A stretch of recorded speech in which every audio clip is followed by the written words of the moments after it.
إنما المؤمنون الذين إذا ذكر الله وجلت قلوبهم وإذا تليت عليهم آياته زادتهم إيمانا وعلى ربهم يتوكلون. الحمد لله نحمده تعالى ونستعينه ونستغفره ونستهديه ونعوذ بالله من شرور أنفسنا ومن سيئات أعمالنا. من يهده الله فلا مضل له ومن يضلل فلا هادي له، وأشهد أن لا إله إلا الله وحده لا شريك له، وأشهد أن محمدًا عبده ورسوله. يا أيها الذين آمنوا اتقوا الله حق تقاته ولا تموتن إلا وأنتم مسلمون. أما بعد، فإن أصدق الكلام كتاب الله، وخير الهدي هدي محمد صلى الله عليه وسلم، وشر الأمور محدثاتها، وكل محدثة بدعة، وكل بدعة ضلالة، وكل ضلالة في النار. برا خۆشەویستەکانم، یەکێک لە کارە سەرەکیەکانی هەموو پێغەمبەران و بەتایبەتی پێغەمبەری خۆشەویستمان صلی الله عليه وسلم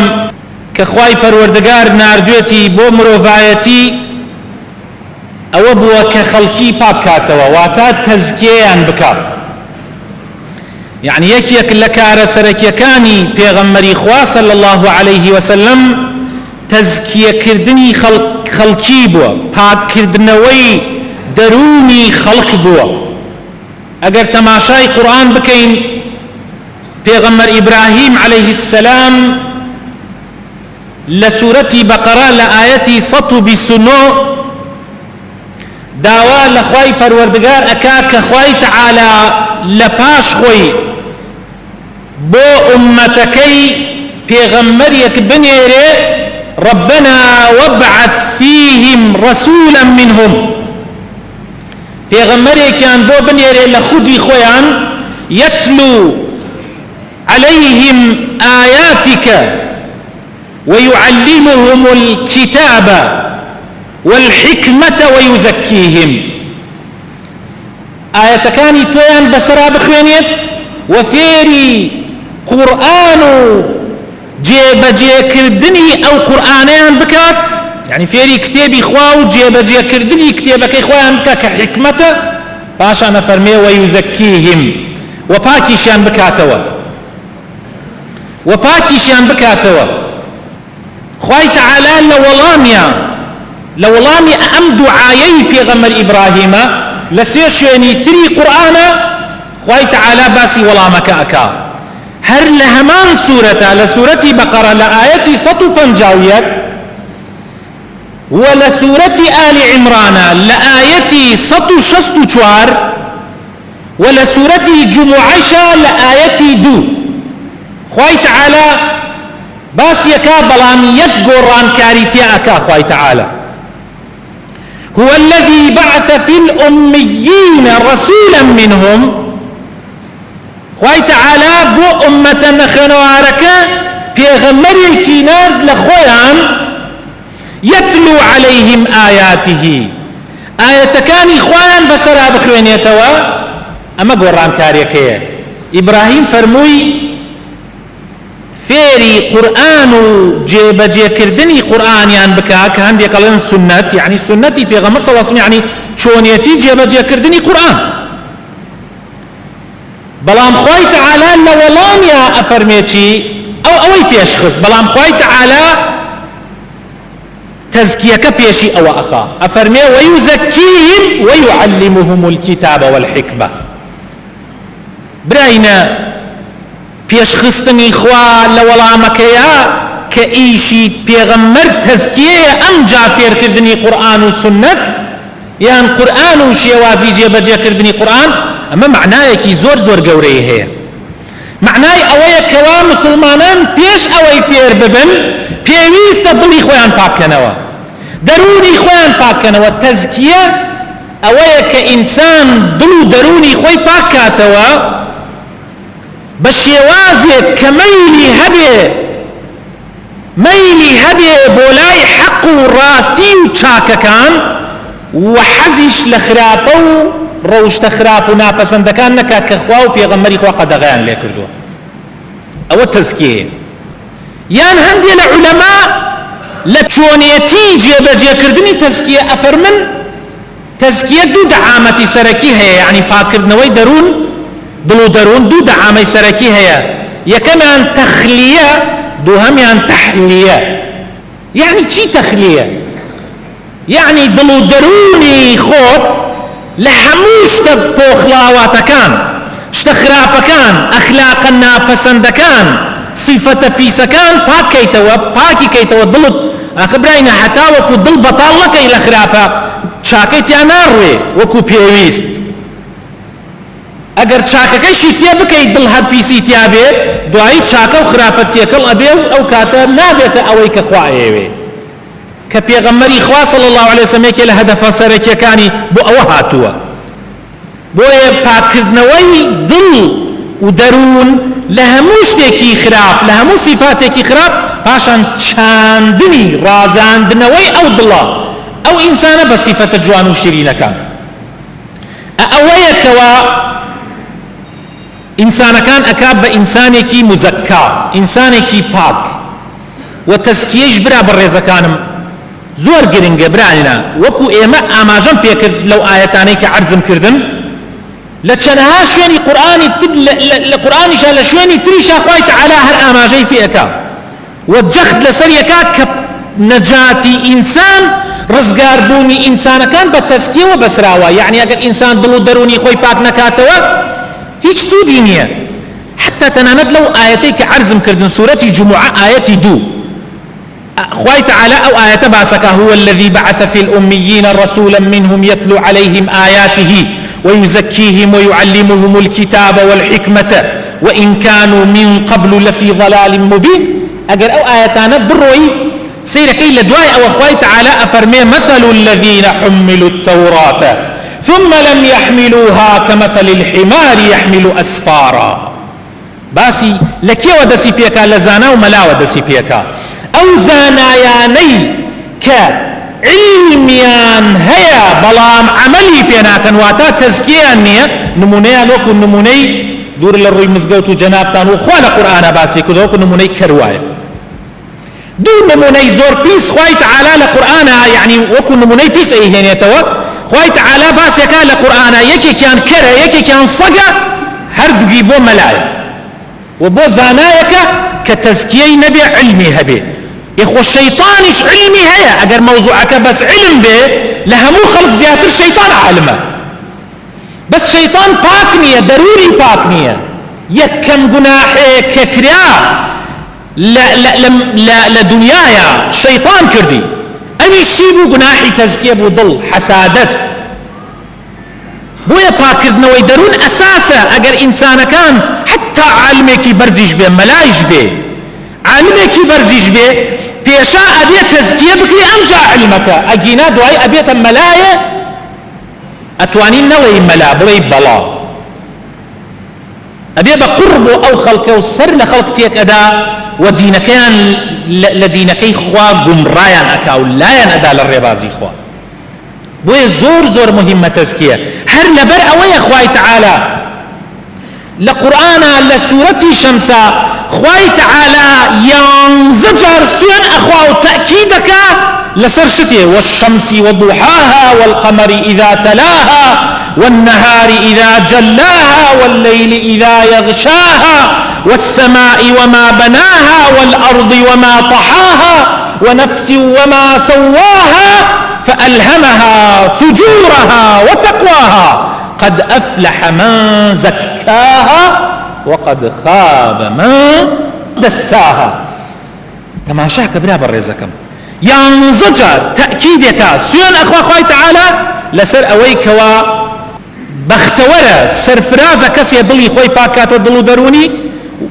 أو سرفرازة فيه قد أفلح. أفلح يعني سرفراز يعني برديوي يعني سەرکەوت کێ من زەکاها کێ دڵی خۆی پاک کردەوە وقد خاب يعني قرب سر تياتشو بدبخت بو كي من دساها كي إهمالي دلي خوي بكا كوابو دلو درون أساسا برا برزا كانم هربويا لچن آياتي تريش أخوي تعالى آماجي فيك على قرآن برون تماشا بكن بويا بيغمر أفرمي صلى الله عليه وسلم إن الله لا ينظر إلى صوركم يا إلى أجسامكم رواية كان مختلفة خوي تعالى تماشا إلى شو شكل شيوي وناك خوي تعالى تماشا دلكان تانو ولكن ينظر إلى قلوبكم للروايات وأعمالكم يعني وسيرك دلتانو كردوا كان تان أكا چن مهمة برا برزا كانم مسألة دلو كردوا مهمة مسألة شكليات مهمية اگر چی شکلیاتش لإسلام اهتمامي بيدراوة نكراوة كنار بلام نكراوة أساسيات اگر وشكل بي كابرايك يهودي جاري وهي الشكلي لمنو تو هنترا للريشي منو تو دريشترا شكلي عندي قيافة ترتيباتي لو أنا لمنو تو مزبوط تربي بلام موضوعك الشكل نية لو قورترا موضوعك دلا وفاكر نوي دلا بويا خوش ويسكانم زور گرنگ انسانی مسلمان اهتمام بدلی خوی بدا انسانی مسلمان چون اصلاحی دلی خوی اکا چون اصلاحی دلی خوی اکا برا برزکانم اصلاح کردنی دلی خود بعبادت گورکان ذکر گرنگترین هو کار بو اوی كدائما دلت زندو به ودلت باك به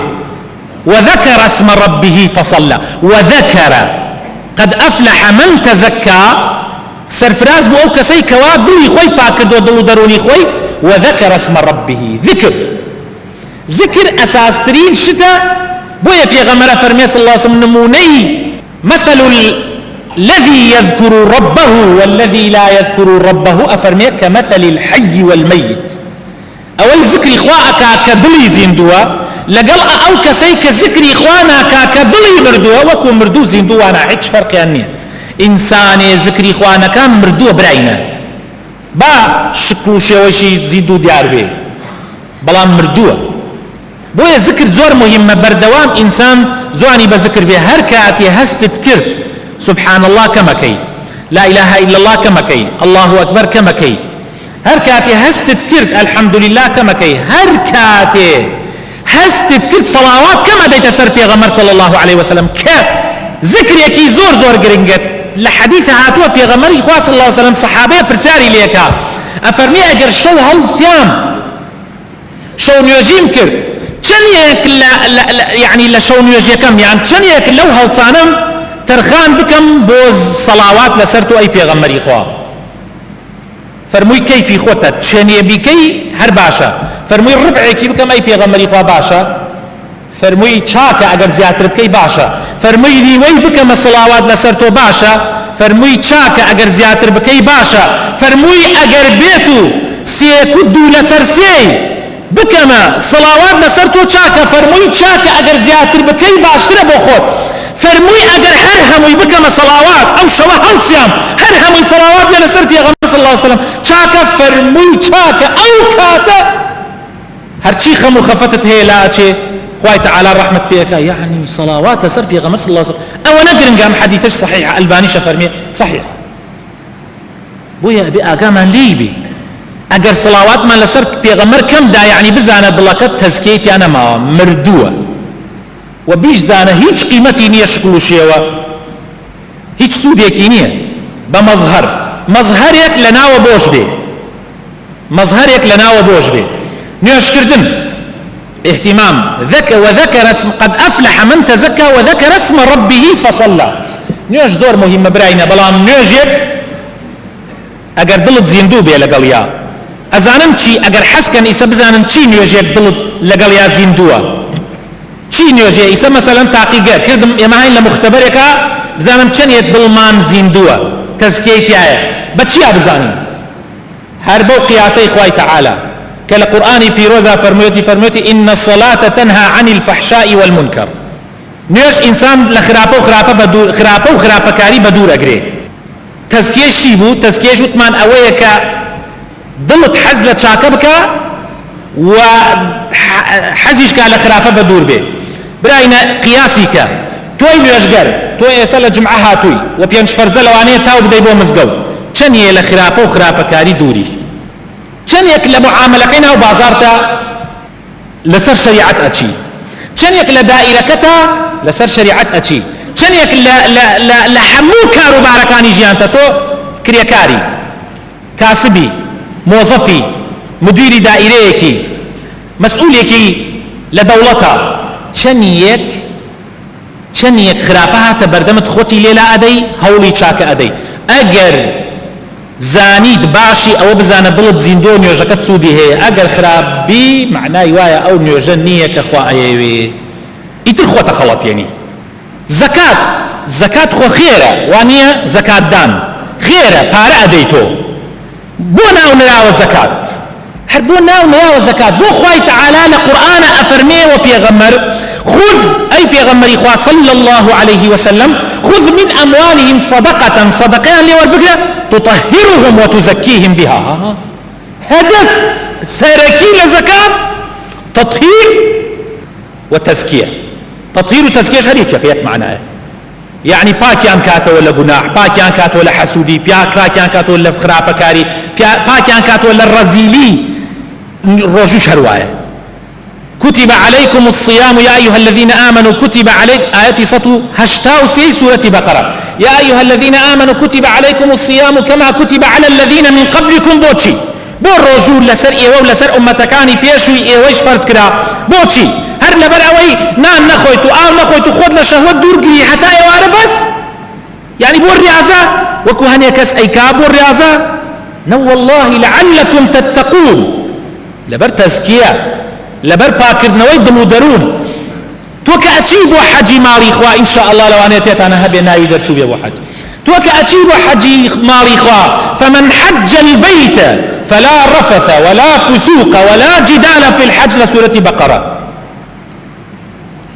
يعني ئەگەر تۆ هەنێ کەسمان لەگەڵا بوو لە حەجا لە عومرەیە باوەڕ بکەن یەک سیفەتی ئیمانداری تیا نەبوو، تەنانەت تیامانە هەبوو لە مەتارەکە کە گەڕاینەوە لە پاشی حەجەکە هەنێ کەس لەم برایانە لەگەڵمانە بوون و شایەتن لەوێ کفرێ کرد،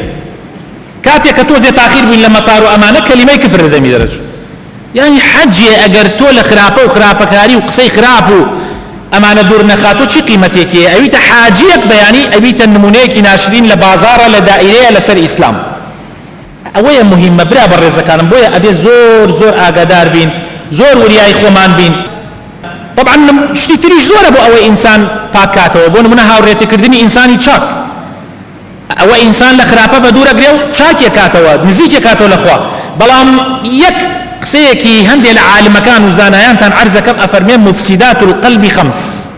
ئەڵێ ئەوەی کە دڵی ئینسان خراپەکە پێنج شتە، خۆتان ئیتر تەفسیری کەن من زۆر لەسەری ناچم. ئەوەی دڵی ئینسان خراپەکە یعنی فەسادێکە خراپێکە پێنج شتە. یەکەمیان ئەڵێ التعلق بغير الله، دڵت ببەسی بە غەیری خواوە، تەنانەت بە ژنەکەی خۆش تۆ زیاو لە حەد دڵت ببەسی خراپە، ئیتر چجا بە کچێکی ترەوە، چجا بە هەر شتێ دڵی زیاو پێوە بەسی، هاوڕێ، ڕەفیق، باوک، دایک، هیچ شتێ نابێت بەشی خوا بووە لە ناو دڵتا، ئەبێ زیاو لە حەد نەبێ لە سنووری خۆیان بێ. التعلق بغير الله. ثانيا فضول الطعام، زیاو نان خواردن، تۆ زیاو نان بخۆ نەفەقیرت بەبیر ئەمێنێ، هەر خۆشت لاشەتیش دایمەن تەواو نییە، بۆیە تەزکیەت نامێنێت. والله ئەعلەم خۆتان بیری لێ بکەنەوە زیاو خواردن چەندێ زەرەر ئەدا لە ئینسان. وفضول الكلام، زیاو قسەکردن، یعنی زۆر قسەکردن قەسوەیە بۆ دڵ، ئەبێتە هۆکاری ئەوەی دڵ ڕق بکە. چوارەم فضول المەنام، زۆر خەوتن، يعني ئەمانە هەمووی حدود خۆی هەیە، لە حەدی خۆی تێپەڕی کرد خراپە. و پێنجەمیش ئەفەرمێ خامسا ئەفەرمێ فضول المخالطة، زۆر تێکەڵی خەڵک. برای نەخۆ ئێمە ئەبێت چەند کاتێکمان هەبێ لە شەو ڕۆژێکە کەوا تایە لەگەڵ خوایە تەصفیه حساباتی خۆمان بکەین. خۆ ئەبێ سعاتێکە تەبێ یەک سعات بینی خۆت و خوا دانشە دەستنوێژ بگرە و ڕوو بکەرە خوا لروجك تو 24 ساعات 24 ساعات 24 ساعات 1 ساعتي بو خوادانا يعني هیچ نبي بربريش بك لقل نيوجكانا تو زبر نيوجكان بي ددقه دوای نيوجكان درچو فلما يو فلا برورو لركات اخيرا بيا بقيتو يكسر سلام داور راب كي بولاي ايش لا يا من ناوم لدكان لبازار وابك قينا نجي نمرو نجي عصري بازار توابك قينا بلان خو نجي مغرب نجي عشاء نجي بيانيان ددقه بيش وخد بي ددقه دوای او برو خد بتاكو تنيا الليله بردم دان شو چاو بنو قينو ضلت ببس لقل خوايا ومحاسبيكي خد بك زور گرنگه بو پاکردنەوەی دڵ داواکارم خوای گەورە هیدایەتمان بدا ڕەحممان پێ بکات لە خراپە بە دوورمان بگرێ دڵمان پاک کاتەوە دەروونمان پاک کاتەوە لە هەموو خراپەیەک یا ڕەبی خوایە ئیسلاحی حاڵمان بکەی ئیسلاحی دڵمان بکەی یا ڕەبی ڕەحم بە موسڵمانان بکەی یا ڕەبی خوایە ماڵ و مناڵمان ساڵح بکەی خێزانەکانمان ساڵح بکەی کوڕەکانمان ساڵح بکەی گەنجە جوانەکانی کوردستان ساڵح بکەی یا ربی خوایە ڕەحم بە مردوەکانمان بکەی شیفای نەخۆشەکانمان بدەی بە تایبەتی ئەو نەخۆشانەی کە داوای دوعای خێریان لەکردوین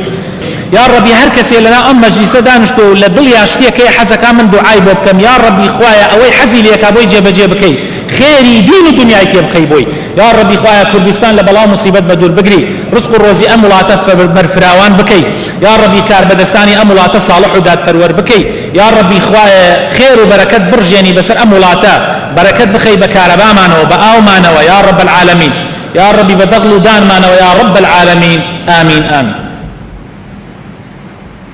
رب العالمين والصلاة والسلام على سيدنا محمد وآله وصحبه الطيبين الطاهرين وعلى من تبعهم بإحسان إلى يوم الدين رضي الله عنا وعنهم أجمعين يا أيها الذين آمنوا اتقوا الله ولتنظر نفس ما قدمت لغد واتقوا الله إن الله خبير بما تعملون خوش يسكانم پاداشتی تزکیه لقیامتا بهشتا وكو او آیتانی که عرضمان کردم ای لدنیا پیغمبر فرمی صلی الله علیه وسلم لحديثك صحيحة كبخاري مسلم أيرنوا أفرمي 3 من كن فيه وجد حلاوة الإيمان سيشتي هركس يتيايا هدي هست بتشيجي إيمانك تشيجي إيمان براينا تشيجو حلاوة شيريني إيمان لحموشتكي أم دنيا خوشترا جار واحد يك لحظة تيتا دلتا يك لحظة باور بك حزك أو لحظة يكسب بقريتو بلا إخوة أما نتشيجكي خوشة أما نشيرينيكي خوشة حزك يكسر بقريتو بلا إخوة كي دسيكي أو تشيجة كي أو إيمان لذة إيماني دسكي حلاوة إيماني دسكي كسيك أمسي عني تياري يكم أن يكون الله ورسوله أحب إليه مما سواهما خواو بيغمري خوات لحمو كسي ذات الخوش بوي أما يكوت من تعلق بغير خوا يكيك لوشتاني دل أمريني بو إنسان أبي خوا بيغمري خواي لهمو كسي خوشتر بوي تجربة كا برو تماشاي سورة توبة بك خواي تعالى لي امتحانك أكابو إيمان داران أفرمي قل إن كان آباؤكم وأبناؤكم حتى أخير لأخير أفرمي بزان باوكت برات جنت خيزانت مالت سروتت منصبت بلوبايت أمانت خوشوي يان خوات خوشوي انت يعني تاقي كردنوية كي ما قش جاريك قرآن بخواني أبي اللي ياخو تاقي كيتو خد دي لقطان من أجر خواشتيكي ود مسؤولة كي دائرة كم شتيكي ود كام يعني كم أجر خواشتيكي ود حزب كم شتيكي ود كام يعني كم أجر خواشتيكي ود جنوبنا على كم شتيكي تريان ود كام يعني كم أما امتحان أجر خواشتيكي ود مصلحة بارا كم شتيكي تريود كام يعني كم أما زور مهمة أم تاقي كردنا وأم خو تاقي كردنا زور مهمة بو بزاني تو چنك إيمان داري أجر تياتا هبي خوات داوة سر أوانا هرهموي أو معناه يا بيغمري خواش صلى الله عليه وسلم طبعا بيغمري خوانا بالخاطر خوا إيمان لدل معنا لا خوا ما نش خوش يسترا أو كاتش هز برشيريني إيمانك أجر أم دوشتكي تريش التيابي دوهم أن يحب المرء لا يحبه إلا لله من إيساتهم خوش بيت تنها لبر خاطر خوام خوشتم بيت باوكم خوش أبي بس لبر خاطري خوا خوشم بيت خيزانك خوام خوش لبر خاطري خوا خوشم بيت يتر ليلة أو دلداري وعشق وغرامياتاني كبو غيري خوايا هموي در أشيت سيم وأن يكره أن يعود في الكفر بعد أن أنقذه الله منه وأن يكره أن يعود في الكفر كما يكره أن يقذف في النار آية حزك بخريتنا وآقري جهنم چني حزنا كي بخريتنا وآقري جهنم أو نش حزنا كي جاريت البو كفر وبي إيماني بقريتوا ابن القيم رحمتي خوای لێبێ ئەفەرمێ لە شەیخەکەی وەیگێڕێتەوە کە ابن تەیمیە بەڕەحمەت بێ أفرمي لما ورد عليه أمر سجنه بقلعة دمشق سر بذلك الله ابن تيمية كاتيك أمر هاتوتيان سجن تكين لقلاي دمشق لو كاتا الله ابن تيمية دلخوش بو بوا آخذ دلخوشي بسجن أو دلخوش بو وفرموتي وقال ما يصنع بي أعدائي فرموت دجمنا كان مچين بيأكن جنتي وبستاني في صدري من بهشتكم وباخكم على ناو الضلة دشمنا كان چين بيأكن لا شم چين بيأكن بابيكن حبسي خلوة سجن مكان خلوة بخوايك لا أبموا من آوات موي بخوايك لا أبموا من حزناكم لتيكلي خلق بس خلق لبرخاتري خوات يكلي أنا كم بوين نصيحتي أنكم بأوي إسفادة بيكتري بجانين من تيكلي خلقكم كإيسا دشمنا كان مخويان بموان بوسجن أو خلوة ونفي سياحة وأجر نفي كانوا يخدمون بو غريبي بولاتي غريبان ألا وراك زياتر من يكلا أبموا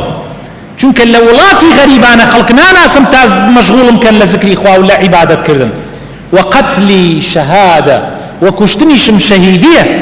من آواتي من أويا أحلى أمانينا أويا بقرموا بلا إخوة تعالى بو إنساني إيمان دار لدنيا حسب بهش وهستكالنا وبهشتا دائما أويك بهشتكي لدنيايتي بيشا رويشتوتا بهشت بل أوي بمريتشوتا بهشت بويا أبيني أوانيك عدامك ين بخوشية سر شوني عدام كرنك وبتكا خنا ملي خويان ناترسل لدجمنان أزانا أو شوينة أو لحظاتك دعي أويك سرقنا لقاء إخوة تعالى بويا كسي إيمان دار بهشتكي على ناو الضليا أوي تزكيه بيه بهشتكي على ناو الضليا بيش قيامت هر لدنيا حسب لذتك